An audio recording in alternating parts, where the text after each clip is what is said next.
नमस्कार. आज आपण छान चविष्ट पौष्टिक खुसखुशीत ताज्या मेथीच्या पानांपासून केलेली अगदी सोप्या पद्धतीने बनवलेली मेथी पुरीची रेसिपी बघूया. चला रेसिपीला सुरुवात करू. साहित्य डिस्क्रिप्शन मध्ये दिले आहे. प्रथम स्वच्छ धुतल्यानंतर मेथीची पाने, कोथिंबीर बारीक कापून घ्यायची. लसूण मिरचीची मिक्सर मध्ये पेस्ट करायची. आता पुऱ्यांची कणिक मळण्यासाठी गव्हाच्या पिठात रवा, बेसन पीठ, मीठ, हिंग, हळद पावडर व बाकी सर्व मसाले टाकायचे. मिरची पावडर अगदी थोडी टाकायची. ओवा हातावर मॅश करून टाकायच्यात. लसूण मिरची पेस्ट, तीळ व 2 चमचे कडकडीत तेलाचा मोहन टाकून पिठात सर्व एकजीव व्यवस्थित मिक्स करून घ्यायचे.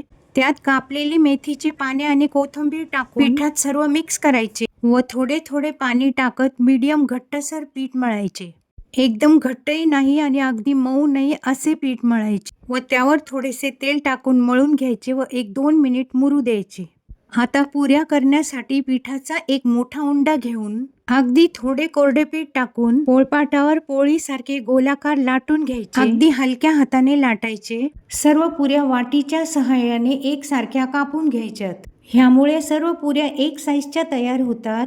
सर्व पुऱ्या लाटून झाल्यावर तळण्यासाठी आता गॅसवर कढईत तेल चांगले तापल्यानंतर गॅसच्या मीडियम फ्लेमवर पुऱ्या दोन्ही बाजूनी गोल्डन ब्राऊन होईपर्यंत तळून घ्यायच्या. छान स्वादिष्ट पौष्टिक मेथी पुऱ्या रेडी. टिफिन, नाश्ता, प्रवास, जेवणात खाता येणाऱ्या. तुम्ही पण बनवा, आवडीने खा. धन्यवाद.